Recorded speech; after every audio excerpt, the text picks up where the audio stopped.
Assalamualaikum warahmatullahi wabarakatuh dan selamat sejahtera. Pada hari ini kami akan menerangkan tentang penyebaran agama Islam dan agama lain-lain. Kumpulan kami terdiri daripada 5 orang ahli. Yang pertama saya Nasuha binti Ishamin. Yang kedua Kitna anak perempuan Sud Hersanam. Yang ketiga Keshmita anak perempuan Yanisen. Yang keempat Usha anak perempuan Mutu. Dan yang terakhir Nur Humairah binti Muhammad Adam. Ini adalah agama-agama yang terlibat. Yang pertama agama Islam. Yang kedua agama Cina dan Buddha. Dan yang ketiga agama Kristian. Sebelum saya menerangkan tentang bagaimana cara penyebaran Islam itu, saya akan menerangkan terlebih dahulu bagaimana peradaban di Selat Melaka boleh terjadi dan apa aktiviti yang mereka lakukan. Selat Melaka merupakan salah satu jalur pelayaran terpenting di dunia. Selat Melaka membentuk jalur pelayaran antara Lautan Hindi dan Lautan Pasifik, serta menghubungkan 3 dari pelbagai negara dengan jumlah penduduk yang besar. Selat Melaka sangat penting kerana kestabilan ekonomi dunia yang baik dan berperanan sebagai penyebar barangan dari 2 wilayah ke gugusan Kepulauan Asia Tenggara. Ianya juga merupakan tempat para pedagang untuk berhenti. Seterusnya, proses peradaban boleh berlaku dengan mengintegrasikan masyarakat berbilang kaum melalui aktiviti perdagangan dan perkahwinan. Dan dari situ terbentuknya interaksi peringkat tamadun. Akhir sekali, dalam konteks seperti ini, kemajuan dan kemakmuran di Selat Melaka menjadi pemangkin kepada perkembangan dakwah dalam penyebaran agama. Jadi, saya akan terangkan bagaimana cara penyebaran itu melalui agama Islam. Disebarkan melalui Mubalik Arab, iaitu Syekh Abdul Aziz dari Mekah. Seterusnya, melalui pedagang Islam menerusi kegiatan berdakwah, iaitu berniaga sambil berdakwah. Yang ketiga, sifat agama Islam sendiri juga telah meliputi penyebaran ini. Proses penyebaran Islam dilihat begitu mendadak di Nusantara bermula pada abad ke-14 Masihi dan dalam masa 200 tahun sahaja. Walaupun penyebaran terhenti diakibatkan oleh kedatangan kuasa politik, namun sejarah tidak dapat menafikan bagaimana besarnya peranan Melaka dalam menyebarkan Islam ke seluruh Nusantara. Tidak seperti perkembangan Islam di Asia Barat dan banyak lagi yang telah merekodkan perkembangan antaranya medan perang dan wilayah Nusantara menerima Islam secara aman dan dengan hati yang terbuka. Hal ini berlaku disebabkan oleh peranan Melaka yang telah banyak menyebarkan Islam melalui gerakan dakwah yang bergabung dengan kekuatan Empayar Baru Islam. Seterusnya, saya akan menerangkan tentang kegiatan ulama di Melaka. Dia ada 6 kegiatan. Yang pertama adalah mengajar dan menyebarkan ilmu. Menyebarkan ilmu adalah asas yang mendatangkan hidayah Allah kepada sesuatu bangsa. Dengan kehadiran ulama ke Melaka, majlis ilmu terus berkembang dari anjung istana hingga ke masjid serta ke surau-surau. Kegiatan ulama yang kedua adalah berdakwah kepada Islam. Selain mengajar agama secara khusus, para ulama juga telah bergerak dalam pelbagai pendekatan untuk mengajak para pedagang dan orang Melayu yang masih beragama Hindu atau Buddha untuk bersama dengan Islam. Yang ketiga, menyalin dan menterjemah kitab. Bagi mengukuhkan kegiatan keilmuan di Melaka, kerja menyalin dan menterjemah kitab telah dibuat di Melaka. Walaupun belum ada kitab yang disebut secara khusus yang diterjemah atau disalin di Melaka, tetapi Tun Sri Lanang sendiri memberitahu bahawa kitab berbahasa Arab yang sukar difahami dibawa ke Samudera Pasai untuk diterjemah. Proses menterjemah, mentashih dan menyalin kitab-kitab ini adalah kegiatan keilmuan yang ada di Melaka. Okey, yang keempat adalah menjadi penasihat istana. Memandangkan seluruh sistem pentadbiran Melayu pada masa itu yang dibawa oleh Palembang adalah dipengaruhi oleh elemen Hindu dan Buddha sahaja, termasuk konsep Dewa Raja. Para ulama telah berperanan sebagai penasihat sultan dalam mewujudkan budaya pentadbiran Islam. Kegiatan yang kelima adalah menjadi pelaksanaan syariat. Selain menasihati sultan-sultan di Melaka, disebut juga sebagai sultan yang berjiwa Islam dan berjasa besar kepada Islam.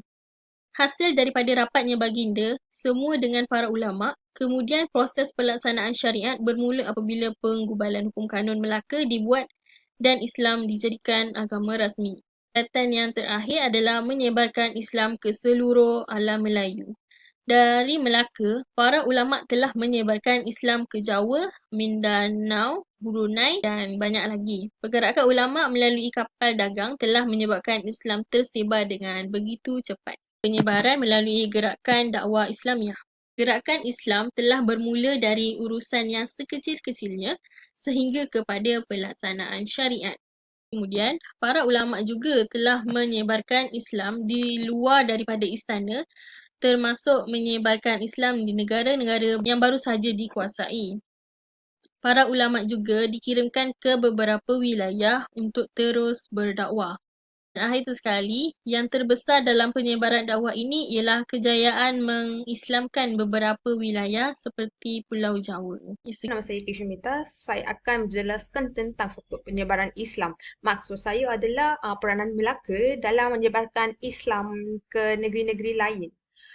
Faktor pertama adalah perkahwinan. Agama Islam dikembangkan melalui ikatan perkahwinan diraja. Yang tu raja-raja dari negeri lain berkahwin dengan puteri-puteri Sultan Melaka selepas memeluk agama Islam. Bukan raja-raja dari negara lain, tapi ada pun puteri-puteri dari negara lain berkahwin dengan Sultan dekat Melaka. Contohnya adalah perkahwinan Puteri Pasai dengan Megat Iskandar. Megat Iskandar adalah Sultan di Melaka. Maksud saya adalah dialah anak Parameswara. Jadi perkahwinan ini perkahwinan siasat sebab ini perkahwinan semua ini dilakukan dengan anak-anak raja. Seterusnya adalah perdagangan. Melaka telah menjadi sebuah negara Islam hasil daripada kegiatan perdagangan. Setelah Melaka menjadi negara Islam, kegiatan dakwah diperluaskan pula ke Jawa dan Brunei melalui cara yang sama.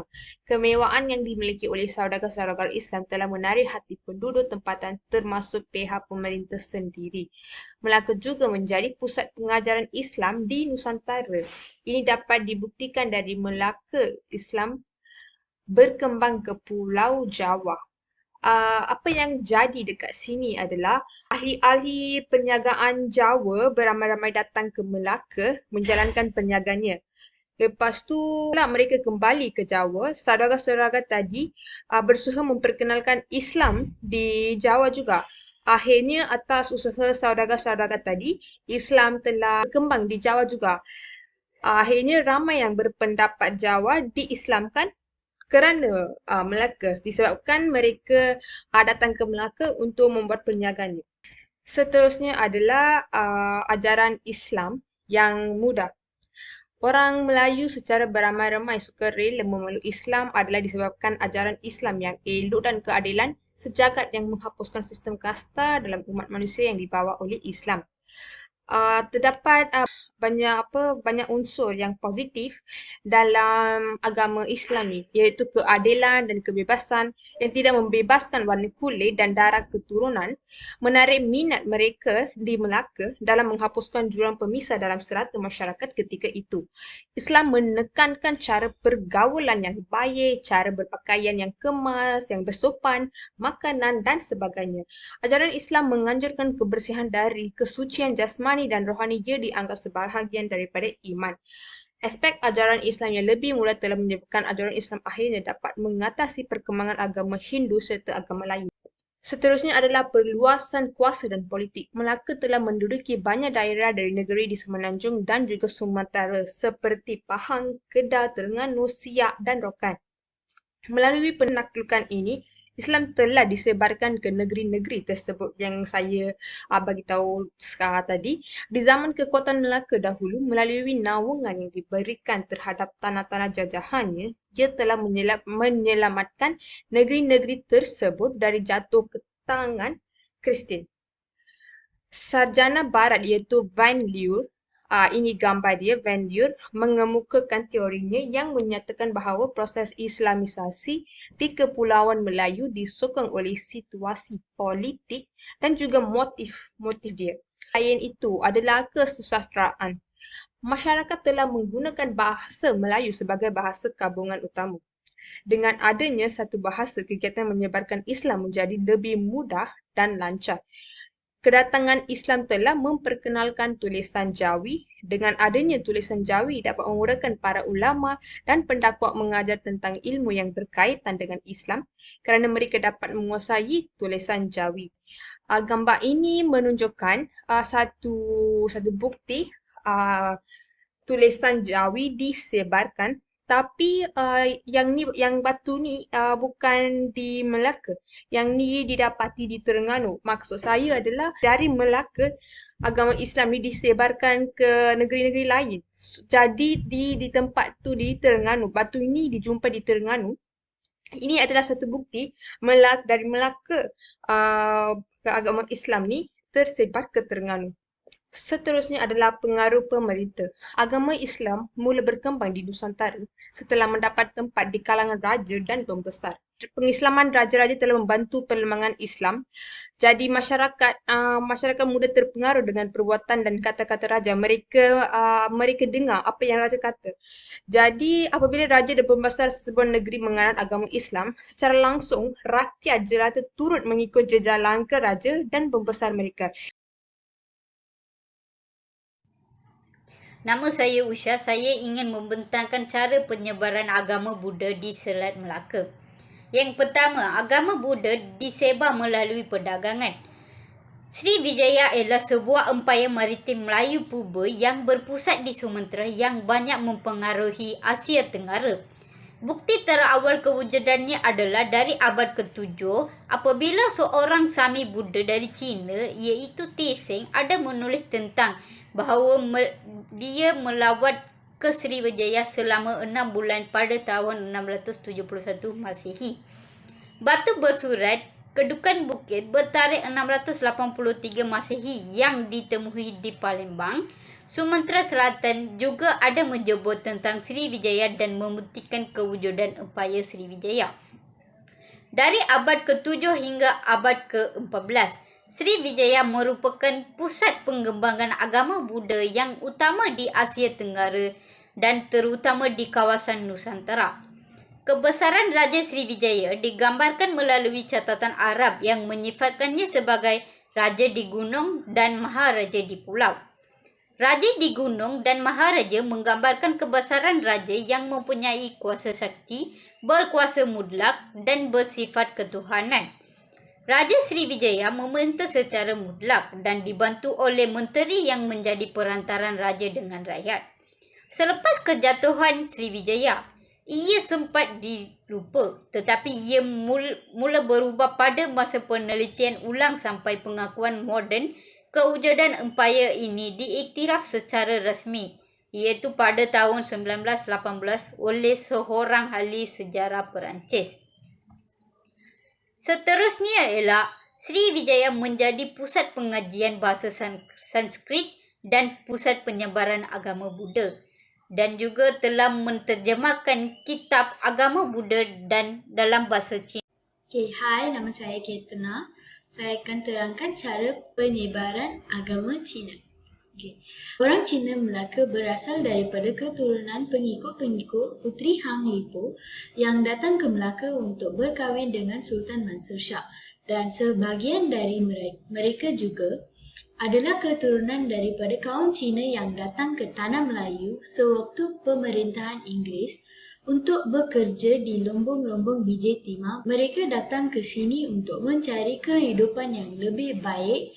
Tambahan pula, kerajaan Cina pada masa itu menggalakkan penduduknya berhijrah ke negara lain kerana masalah kepadatan penduduk di negara mereka. Kebanyakan orang Cina di Melaka menjalani kehidupan sebagai peniaga, tidak kira perniagaan besar ataupun kecil, kerana minat mereka dalam perniagaan telah sebati dengan jiwa mereka banding masyarakat yang lain. Kebanyakan kaum Cina di Melaka berbangsa Hokkien ataupun berbangsa Buddha. Mereka merupakan masyarakat yang berpegang teguh pada pegangan agama yang telah diwarisi sejak turun-temurun dari nenek moyang mereka. Namun, terdapat juga masyarakat Cina yang menganut agama lain seperti Kristian dan Confucianism. Masyarakat Cina berpegang teguh terhadap kepercayaan bahawa roh nenek moyang perlu dipuja kerana mereka merupakan golongan yang telah banyak berjasa kepada keturunannya.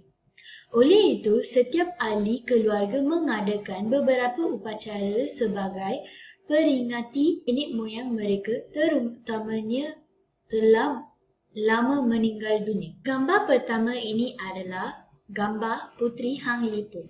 Gambar kedua ini adalah Perigi Hang Lipo atau juga dikenali sebagai Perigi Raja, dibina pada tahun 1459 di bawah arahan Sultan Mansur Shah kepada isteri baginda. Perigi ini tidak pernah kering dan merupakan satu punca air semasa musim kemarau. Pihak Belanda membina tembok keselilingnya pada tahun 1677 untuk memelihara sebagai perigi permintaan, dikenali sebagai wishing well. Ada yang berkata bahawa mereka yang melontar duit shilling ke dalamnya akan kembali ke Melaka pada masa depan.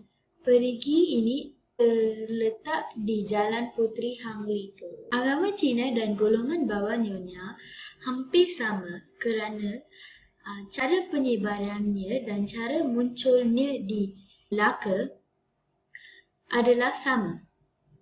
Kebanyakan anak-anak baba dibesarkan mengikut cara hidup dan upacara agama orang Cina yang diubah oleh unsur-unsur Melayuan serta unsur-unsur tempatan. Dalam 150 tahun yang lalu, upacara ini telah pun diubah suai. Penghidupan moden yang terlalu cepat meninggikan. Pada kurun ke-15, wilayah-wilayah kepulauan Melayu selalunya memberi penghormatan kepada pelbagai kerajaan seperti negara China dan Siam. Hubungan diplomatik yang erat telah dibina sejak kurun ke-15 semasa pemerintahan Parameswara apabila Laksamana Cheng Ho, seorang Cina Muslim, melawat ke Melaka. Menurut penerangan tradisional pada 1459, Raja Cina telah menghantar Puteri Hang Lipo kepada Sultan Melaka sebagai satu tanda penghargaan kepada penghormatannya. Pengikut-pengikut Puteri Hang Lipo tinggal di Bukit Cina pada mulanya dan akhir lahirnya peranakan atau dikenali sebagai Baba Nyonya. Peranakan mengekalkan kebanyakan budaya dan kepercayaan nenek moyang mereka. Tetapi bahasa dan budaya Melayu telah diasimilasi. Dari sini kita dapat tahu agama Cina dengan golongan Baba Nyonya adalah hampir sama. Ini kerana agama Cina dan golongan Baba Nyonya ada sejarah yang hampir sama. Kita boleh cakap sejarah yang sama tapi golongan dan agama yang lain. Seterusnya, Baba dan Nyonya adalah segolongan keturunan kaum Cina yang unik. Kedudukannya di kalangan kaum Cina di dalam kumpulan etnik yang dinamakan peranakan yang terdapat di semenanjung Tanah Melayu, iaitu tertumpu di negeri-negeri selat, khususnya di negeri Melaka, Pulau Pinang di Malaysia dan Republik Singapura.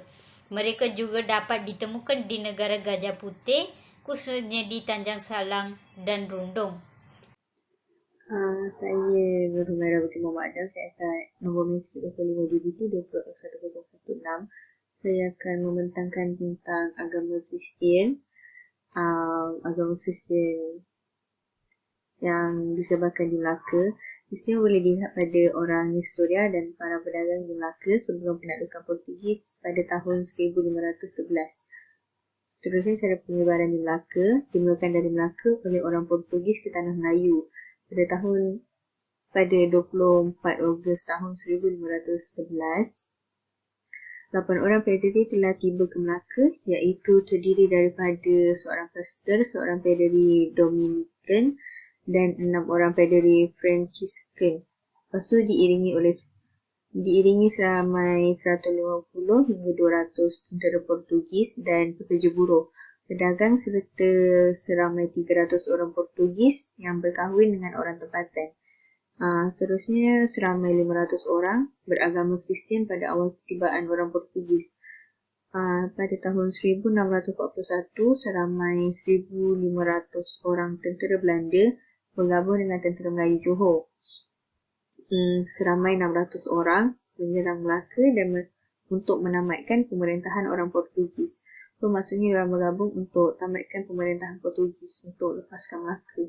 So pada tahun 1779, akibat penyebaran agama Kristian di Indochina mengalami kesukaran, bilangan besar para mubalik dari Paris terpaksa meninggalkan Indochina. Mereka bergerak ke selatan, tiba di negeri selat iaitu Pulau Pinang, Melaka dan Singapura. Lepas tu membuka pintu penyebaran agama Kristian kawasan setempat yang belum pernah dimulakan. Seramai 2,000 orang penganut agama Kristian di Melaka kerana Melaka merupakan kawasan menarik pedagang asing. Lepas tu hal-hal di gereja St. Peter, beberapa gereja kecil dan sebahagian besar orang Portugis di Melaka diuruskan oleh ulama Portugis. Lepas tu Melaka juga menjadi tumpuan mubalik dari pertubuhan misionari Perancis dan Paris. Mereka juga bagian aktif dalam meneroka pembukaan lokasi dakwah yang baru, terutama di kawasan luar bandar Melaka dan hutan. Pada tahun 1844, pertubuhan misionari Perancis menubuhkan sebuah stesen penyebaran agama Kristian di muara Sungai Melaka. Lepas tu pada tahun 1845, mubalik dari pertubuhan misionari Perancis iaitu Fr. Pierre S.L. Fabre MEP memasuki kawasan hutan. Seterusnya, penyebaran kepada penduduk orang asli. Fr. Pierre Henry Bore MEP telah tiba ke Melaka pada tahun 1847. Bersama dengan Fr. Pierre S.L. Fabre, MEP menjalankan kerja-kerja pengurusan hal penduduk orang asli. Pada tahun 1848, mereka menubuhkan sebuah mazhab Kristian di penduduk orang asli di Rumbia, Melaka. Ditinggal oleh beberapa buah keluarga penduduk orang asli dengan menamakannya Dusun Maria. Mereka juga telah mendirikan sebuah gereja daripada atap Rumbia. Gereja pertama didirikan di Air Salak sebagai Zon Santa Maria 14 Disember 1848. Okey, sebelum kita habis, ini adalah gambar rujukan kita yang berkaitan dengan tajuk kita. Gambar pertama tu untuk penyebaran agama Islam. Yang gambar kedua tu penyebaran agama Cina. Ketiga tu penyebaran agama Baba Nyonya. Keempat tu penyebaran agama Buddha dan kelima tu penyebaran agama Kristian. Dan ini adalah link-link yang berkaitan dengan info yang kita bagi tadi. So, itu saja daripada kita. Terima kasih.